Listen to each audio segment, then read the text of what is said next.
the just in the amount of units and the food count that we have an almost max SpadeAce against a Slampig who is he's running very high on gas at the moment because his army isn't that incredibly gas heavy. There's still a lot of lings at this point in the game. Nothing wrong with that. See Stalkers, lings against Stalkers is a very good combination, but you need some sort of extra damage dealer there. Yeah. In the form of perhaps Infestors, Fungals, and he has seen the blink as well, so... And as you can see that Slampig, what he actually did was, he knew that he wasn't going to win this battle. What he did wrong was, and there's the GG by the way, what he did wrong was, he's falling back from Blink Stalkers. You can't really, you know, run back when you have Blink Stalkers as your opponent's army composition, because when you try to run away, he's either gonna just blink on your roaches and kill them anyway, so I would rather make some damage with them rather than pull them back.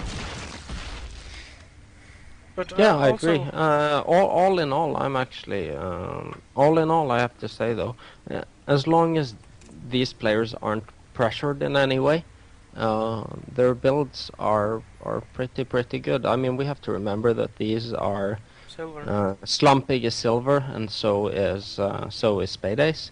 Yeah. They're silver players, and I've seen gold, I've seen platinum players play worse than SpadeAce did in that match. Yeah, I've seen it too. I mean, this is my second game watching Slampig today, and I think what's important for him is he needs to have one focus in his mind when he's playing the next 10, 15, 20 practice games, and that is drone.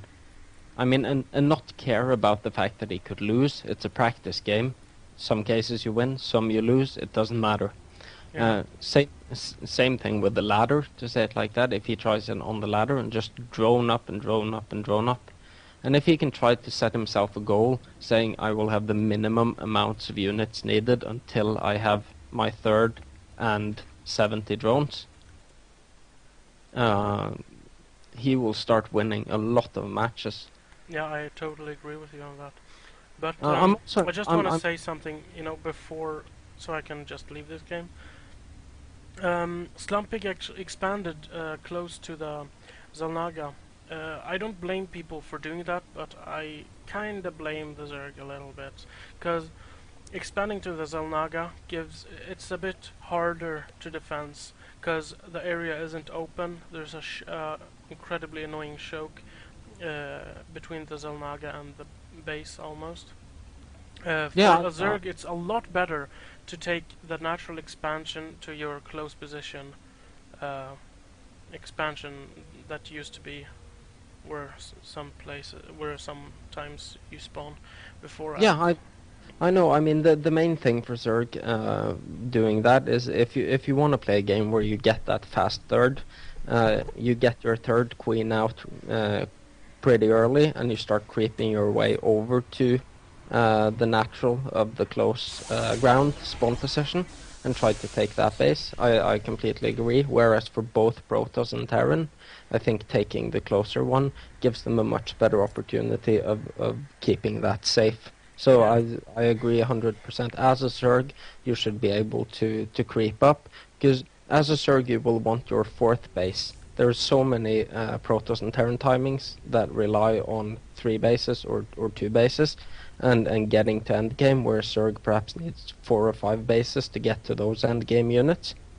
And that's why it's okay for a Protoss and a Terran to have those 3 pretty much clumped together bases with their ball of units standing to protect it. Yeah. Whereas for Zerg,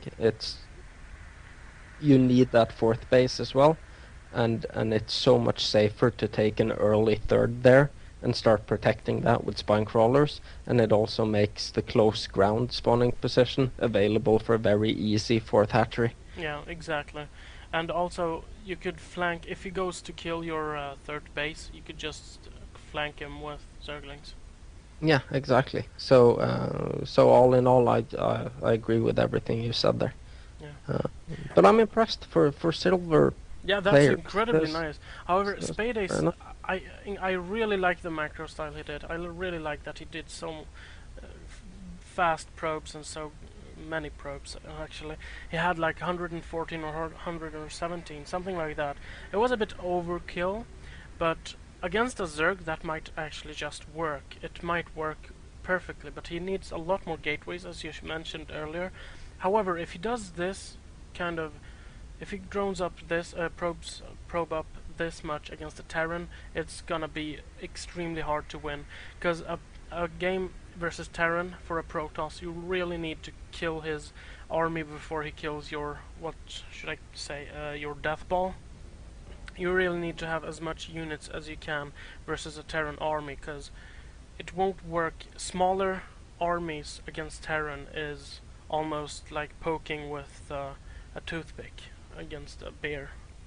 Yeah, yeah, I agree perfectly. I mean, he was a bit slow off the mark using his chrono boosting for probes. I would like him to be better in the beginning, but I also think for someone who is in Silver League or Bronze League, just for Terran and Protoss players, just to have that mindset of constantly having probes or SCVs producing while you do every other thing is a very, very important step in order to be able to get promoted. Exactly. Because it's so much easier to know.